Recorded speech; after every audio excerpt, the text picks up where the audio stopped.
தேனி மாவட்டம் கம்பத்தில் இந்திய கம்யூனிஸ்ட் கட்சி சார்பில் கரூரில் உயிரிழந்தவர்களுக்கு அஞ்சலி செலுத்தப்பட்டது. கம்பத்தில் இந்திய கம்யூனிஸ்ட் கட்சி மாநாட்டை முன்னிட்டு நடைபெற்ற ஊர்வலத்தில் கரூரில் உயிரிழந்த மக்களுக்கு அஞ்சலி செலுத்தும் விதமாக கருப்பு கொடியுடன் பேரணி நடைபெற்றது. இதில் ஏராளமான பொதுமக்கள் மற்றும் ஆட்டோ தொழிற்சங்கத்தினர் கலந்து கொண்டனர்.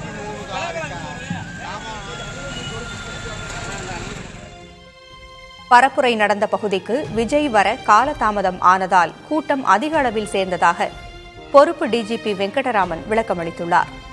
சென்னையில் செய்தியாளர்களிடம் பேசிய அவர், தாவேகா சார்பில் கேட்கப்பட்ட 2 இடங்கள் குறுகலாக இருந்ததாகவும் அதைவிட பெரிய இடத்தில்தான் காவல்துறை அனுமதி அளித்ததாகவும் அவர் தெரிவித்தார்.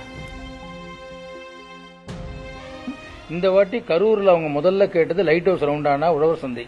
அது 2மே இதை விட குறுகிய இடம், அதை விட இது கொஞ்சம் வசதியான இடமாக இருக்கும் என்று அவர்கள் கேட்டதுக்காக இது கொடுத்தது. முதல்ல அவங்க அந்த 2 இடம் கேட்கறாங்க.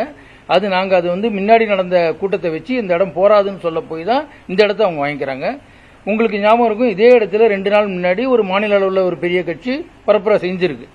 அதே டயத்தில் அது ஒரு முக்கியமான விஷயம். அவங்க சொன்னது 10,000 இந்த கூட்டத்திற்கு, ஆனால் வந்தது 27,000 கிட்ட. ஆனால் 10,000ஐயும் விட அதிகமாக தான் நாங்கள் எதிர்பார்த்து கூட்டம் காவல்துறையினர் பணியில் அமர்த்தப்பட்டாங்க. 12 மணிக்கு வருவாருன்னு போட்டிருந்தாங்க.